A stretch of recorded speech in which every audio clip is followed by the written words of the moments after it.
Bonjour tout le monde et je vais essayer d'adapter ma voix. Je suis habitué de donner des conférences dans des grandes salles et ma voix porte. Donc, avec un peu d'emportement et d'enthousiasme, je pourrais parler un peu trop fort et m'en excuse auprès des personnes qui sont autour de la salle. Et j'en profite pour saluer celles et ceux qui vont nous écouter ou qui nous écoutent présentement en direct ou qui nous écouteront bientôt. Et bien sûr, comme au temps de la Grèce de l'Antiquité, la disponibilité de la conférence est bien sûr pour l'éternité. Et dans le cadre du partenariat avec le Forum des jeunes, ça me fait un très grand plaisir. Donc, on a convenu d'un exposé qui ne dépasserait pas 35 minutes pour permettre des questions et des échanges. Et mon exposé est divisé en 6 parties, donc introduction, conclusion et entre les deux, 4 parties. Je vais à l'essentiel. Dans mon introduction, je ne souhaite pas vous décevoir. Vous savez que vous avez devant vous un professeur de philosophie politique ayant enseigné pendant 30 ans à l'Université Laval et faisant de son mieux comme gestionnaire à la tête de l'École nationale d'administration publique depuis l'été 2017.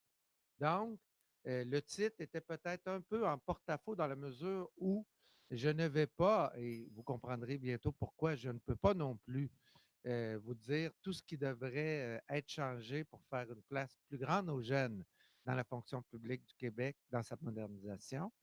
Cependant, j'espère que dans le cadre de l'exposé, vous trouverez des pistes pour votre propre réflexion. Et vous savez aussi, étant donné la nature du partenariat avec le Forum des jeunes, qu'au-delà de la conférence d'aujourd'hui, vous pouvez me contacter n'importe quand via votre équipe de direction et l'équipe des communications de l'ENAP. Dans l'éducation, le deal, c'est pour la vie entière. Donc, moi, dans mon mandat, et comme éducateur, et j'ajouterais comme père de famille, d'enfants d'à peu près votre âge, je suis enchanté de pouvoir jouer un rôle dans vos réflexions et dans votre recherche d'une place plus grande pour les jeunes dans la fonction publique du Québec. Je commence toujours dans mon introduction avec une précaution méthodologique ou épistémologique quant à ma posture. Quand j'ai commencé à l'ENAP, on m'a dit très franchement que me voir le soir à Anne-Marie Dussault, quelle que soit la nature de ma belle gueule, c'était terminé. J'ai un devoir de réserve, j'ai des obligations déontologiques. L'ENAP est université et école professionnelle au service du gouvernement et de la fonction publique du Québec. Donc, parmi les patronnes et les patrons qui sont les miens, il y a l'ensemble de la direction de l'administration publique du Québec, M. Ouellette, le secrétaire général, Mme Bérubé aux emplois supérieurs, et cela a des conséquences sur la nature des propos que je peux tenir en n'importe laquelle situation. Et j'accepte cela totalement et ça auréole une partie de mes propos. Récemment, d'ailleurs, M. Ouellette s'est entretenu au Cercle de la haute fonction publique avec vos sous-ministres, avec l'équipe de direction de la fonction publique du Québec. Et d'entrée de jeu, il était très clair qu'il a dit voici ce que la fonction publique doit faire pour répondre aux priorités du gouvernement. En passant cette semaine, ce sera au tour du premier ministre jeudi de parler à l'élite de la fonction publique pour faire part de ses attentes personnelles à l'égard de la fonction publique. Mais il y a quelques semaines, M. Ouellet, lui, les mots qu'il a employés, et j'y reviendrai dans la dernière partie de mon exposé, c'était, et je cite grosso modo de mémoire, recherche de cohérence. Cohérence entre le politique et l'administratif, cohérence entre les agences centrales d'un côté, les ministères et les organismes de l'autre. Pour nous, à l'ENAP, soit dit en passant, compte tenu de notre rôle dans le parcours de formation, dans l'écosystème de la formation des gestionnaires, des cadres, des professionnels à haute relève de gestion, à haut potentiel de gestion, de même que les programmes d'élite comme le Cercle des jeunes leaders. Pour nous, cette recherche de cohérence est bien sûr de la musique à nos oreilles. J'accélère, M. Ouellet a aussi parlé de la rigueur, de la volonté d'excellence dans tous les échelons de la fonction publique. Il a parlé de l'importance de la performance, de l'évolution de la performance. Il a insisté sur vous, sur la relève, compte tenu des tendances démographiques. Donc, étant un philosophe de formation, pas moi qui vais vous bombarder de statistiques sur la démographie. Vous les connaissez aussi bien que moi. Mais évidemment, vous êtes dans un contexte où la fonction publique aura besoin rapidement d'une relève générationnelle comme celle que vous représentez à tous les niveaux. Et finalement, la dernière dimension qu'il a mentionnée, c'est bien sûr l'ère numérique, les transformations numériques du 21e siècle. Et donc, en récapitulant, cohérence, rigueur, performance et son évaluation, relève et le numérique.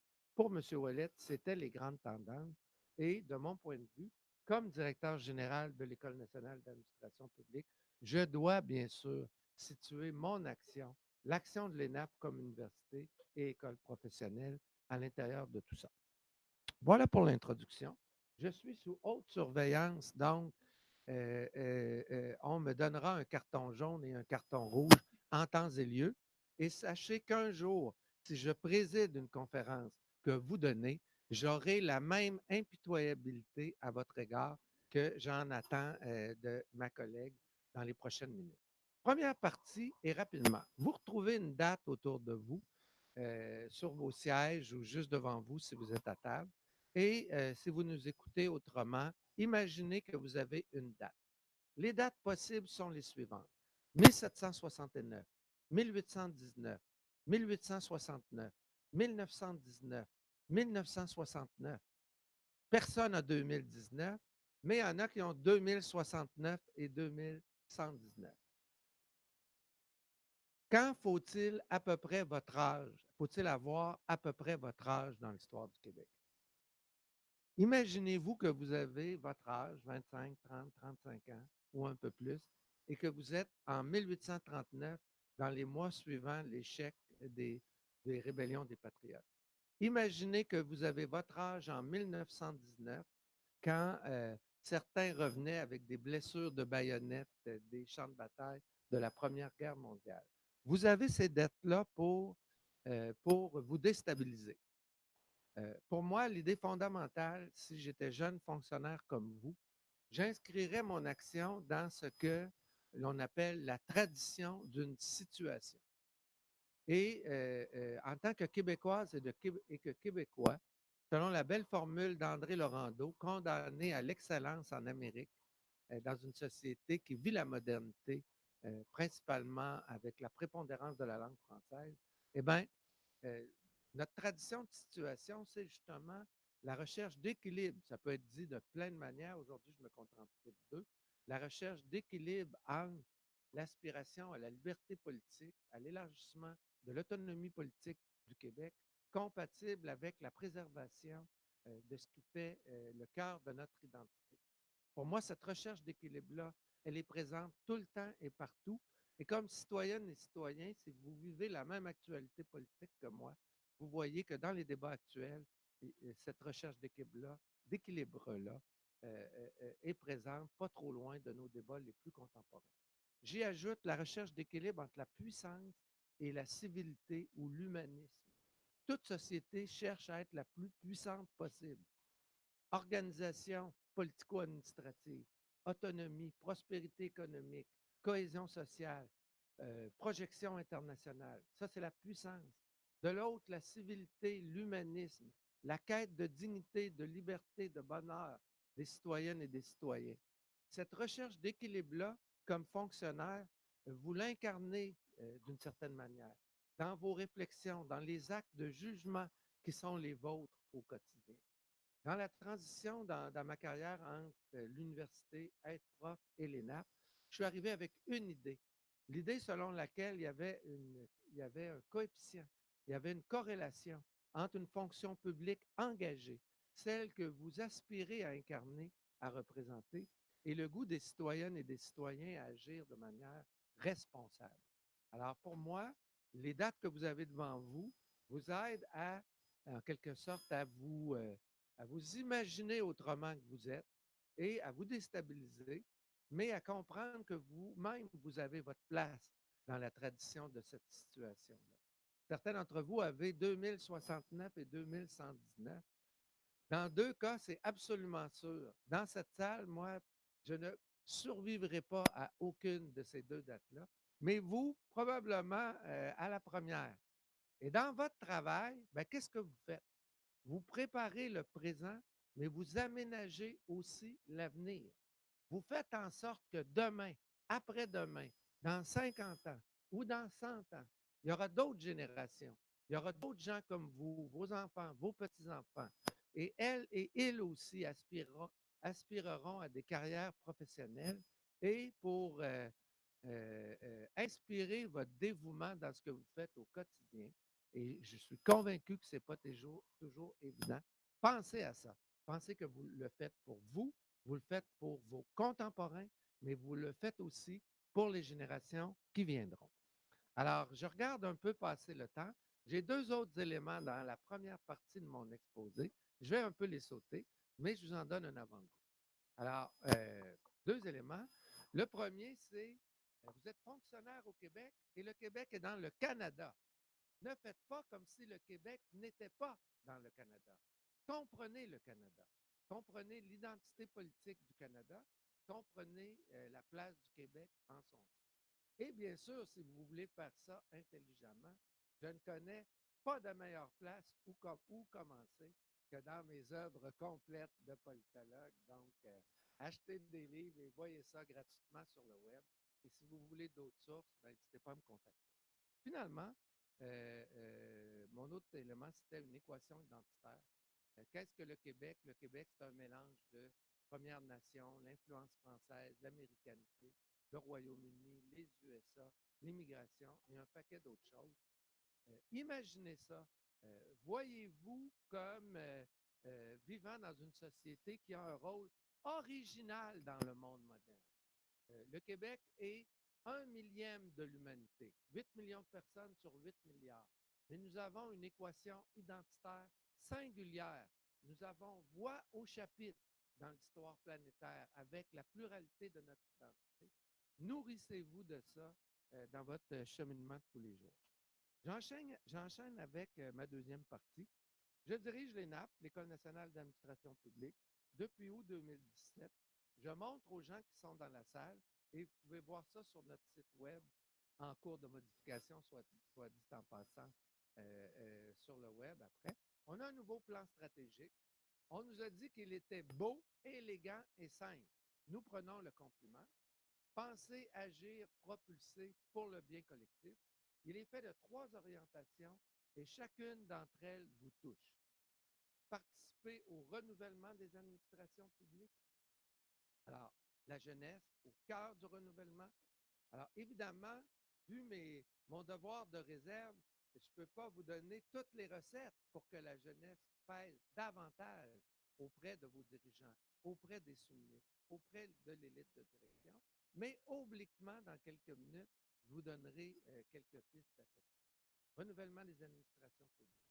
Ancrer la pertinence de nos activités universitaires et de nos services dans la complexité des sociétés contemporaines. Ça vient vous chercher, cette complexité-là des sociétés contemporaines. Vous la devinez, vous la vivez dans les médias sociaux, dans vos voyages, dans vos lectures, dans vos connaissances, mieux que n'importe laquelle autre génération du Québec. Vous êtes la mieux formée. Tantôt, je vous ai parlé d'un certain nombre de dates, mais j'ai omis l'année actuelle, 2019. Alors, quand est-ce que c'est le plus le fun d'avoir votre âge dans toutes les dates que j'ai mentionnées? Il y a juste une réponse possible pour vous. C'est maintenant.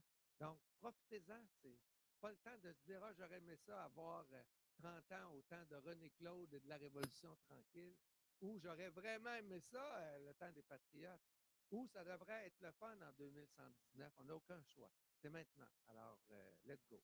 Go for it.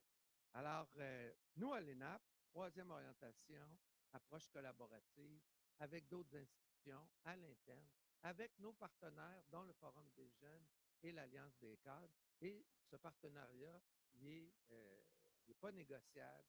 C'est quelque chose qui est au cœur de ce qu'on veut faire. Bien sûr, il est négociable pour vous. Vous pouvez chercher à en améliorer les conditions. Mais de notre point de vue, du point de vue de l'ENAP, c'est un des partenariats qui me tient le plus à cœur et le plus indispensable pour mon action. Alors, à l'ENAP, sur fond de nos grandes priorités, nous mettons à votre disposition par les temps qui courent toutes sortes de programmes. Vous le savez, on essaie avec le Forum des jeunes de créer un micro-programme spécifique qui serait connecté à vos besoins. Et on fait ça présentement avec un paquet d'autres institutions.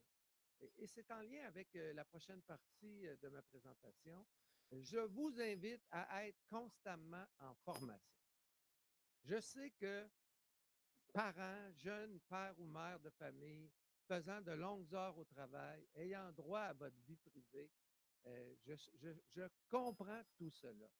Mais sur la base de vos ambitions, je vous dirais, mon premier conseil de mon oncle à votre égard, ce serait de ne jamais cesser d'être dans un parcours de formation.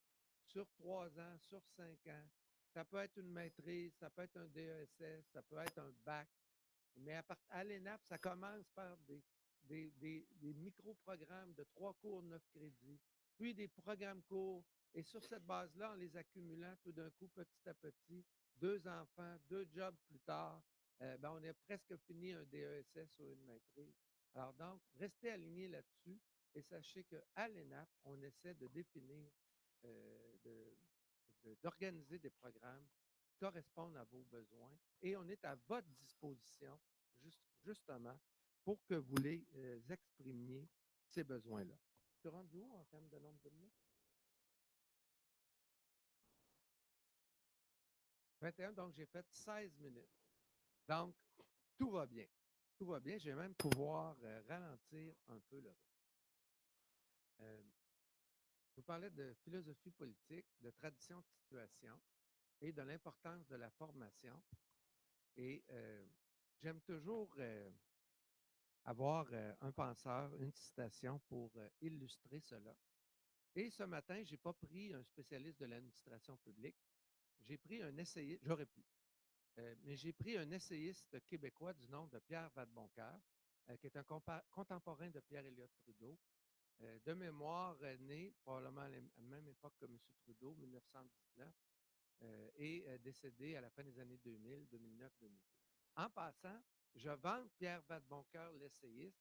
Il n'est plus là pour que vous puissiez vérifier, mais il serait content qu'il soit ma seule source, parce qu'il est même un peu surpris, étant donné que je n'étais pas son préféré parmi la génération suivante des politologues québécois. Mais parfois, l'amour, ça ne marche pas des deux bords, hein, ça marche juste d'un bord. Et donc, moi, j'ai beaucoup aimé Pierre Vadeboncoeur. Et dans un essai intitulé L'humanité improvisée, Pierre Vadeboncoeur nous rappelle qu'est-ce que c'est l'éducation. Et je vous cite quelques paragraphes. Pour remonter aux enseignements, des rampes sont nécessaires. On nous avait bien appris cela jadis. La culture conduisait à des paliers, à des plateaux, à des rencontres. La culture, l'enseignement, le savoir étaient aménagés en forme de chemin donnant accès. Ce n'était pas simplement un modèle, mais ce qui lie une civilisation, son principe organique, sa syntaxe, ce par quoi elle tient et grâce à quoi elle peut enseigner quelque chose. Les idées se présentaient par blocs, par synthèse, et celles-ci et leurs contraires étaient porteuses. Cela ne se faisait pas dans l'indistinction ou l'éparpillement.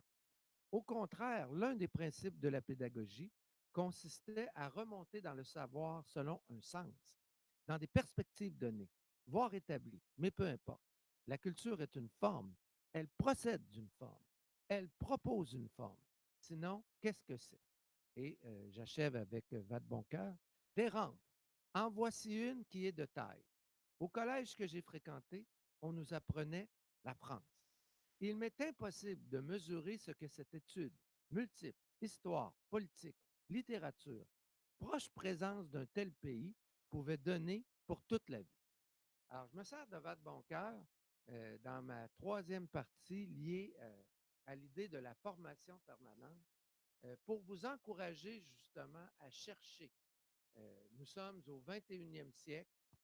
L'éducation a changé depuis le temps où, avec Trudeau, Pierre Vadeboncoeur fréquentait le collège Brébeuf 2 ou 3 décennies avant la Révolution tranquille.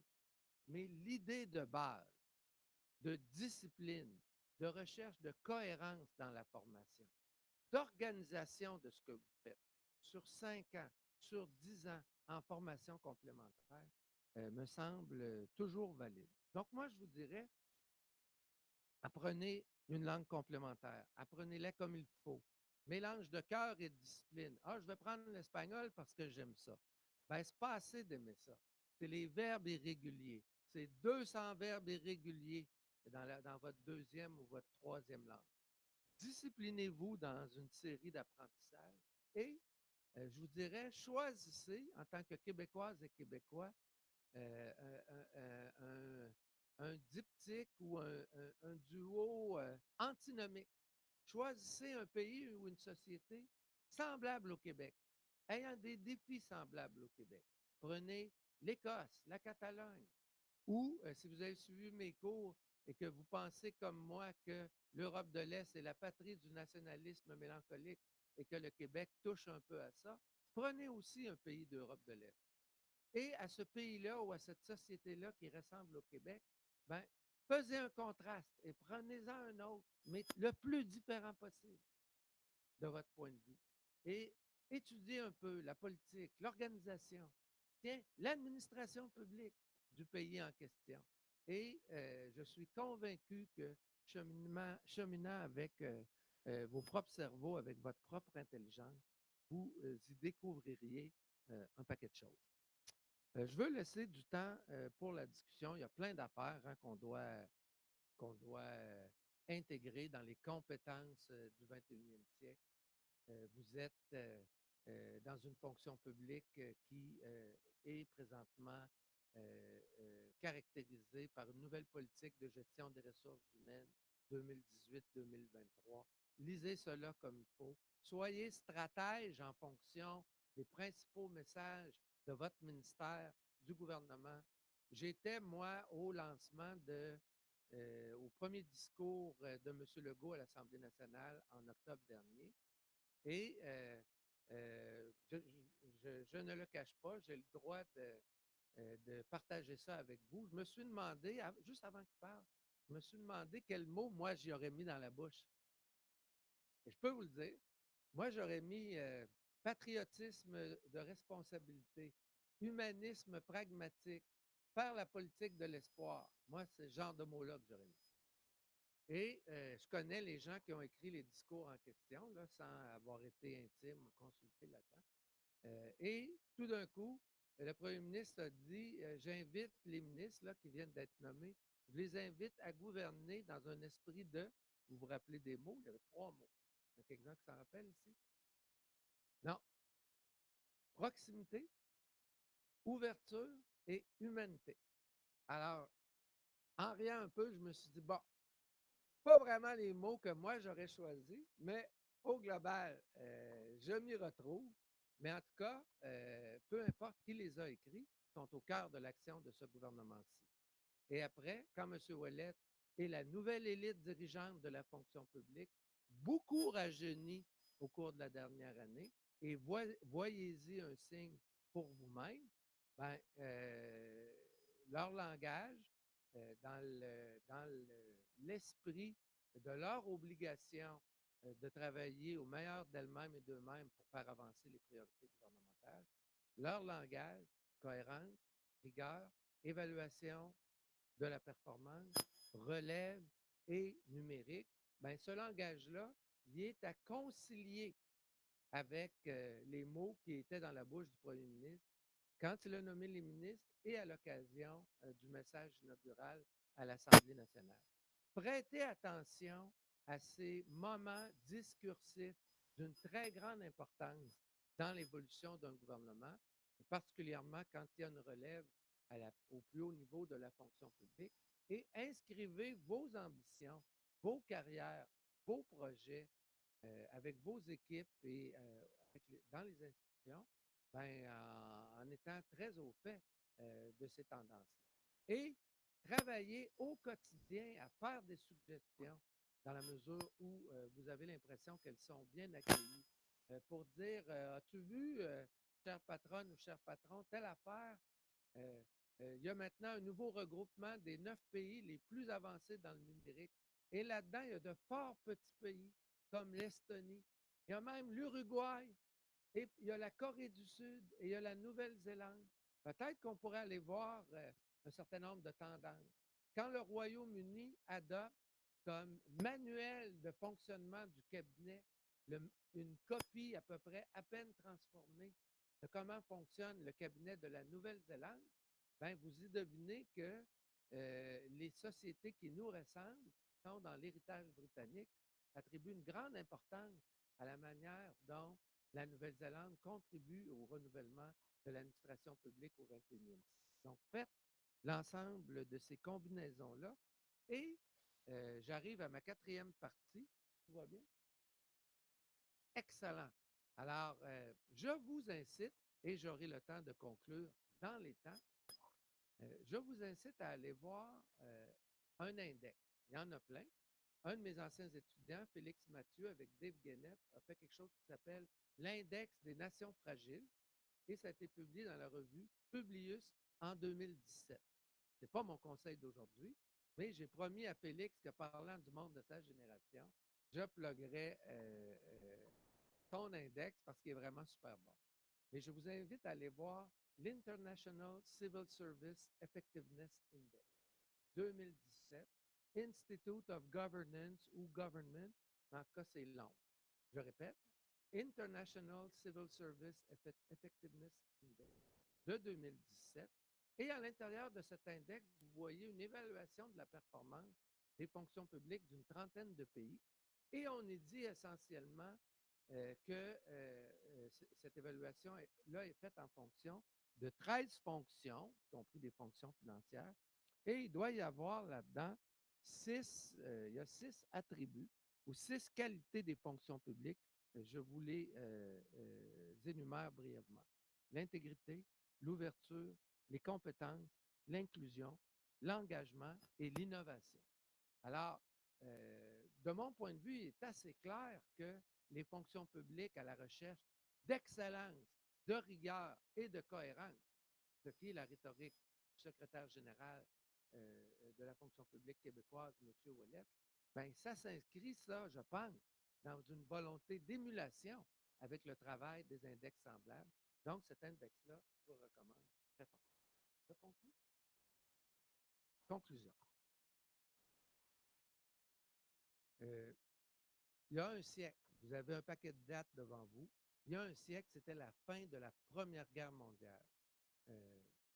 Comme prof et comme étudiant, j'avais devant moi des étudiants qui étaient assez bons sur la Deuxième Guerre mondiale, d'où la nécessité de les faire devenir bonnes et bons sur la première, qui est plus compliquée, mais les apprentissages, particulièrement à propos de la politique de puissance, et de ses complications quand c'est multipolaire, c'est extraordinaire. Donc, pour moi, les lectures autour de la Première Guerre mondiale, c'est un des dépaysements les plus stimulants dans ma trajectoire intellectuelle. Mais pour aujourd'hui, ce que j'ai, c'est une strophe d'un poème. La Première Guerre mondiale a été résumée par un poète autrichien qui n'a pas survécu à la fin de la Première Guerre, il n'y avait même pas 30 ans. Son nom de famille, c'est Trakl. T-R-A-K-L. Georg Trakl. Le poème s'appelle Grodeck, G-R-O-D-E-C-K, et la strophe en question est la suivante. D'abord en allemand, tant qu'à l'avoir appris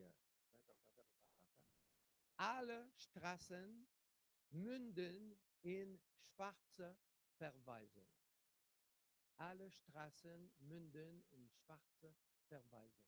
Traduction libre, tous les chemins mènent à la plus sombre des putréfactions. En une ligne, le désespoir de la fin de la Première Guerre mondiale. Une génération de désespérés.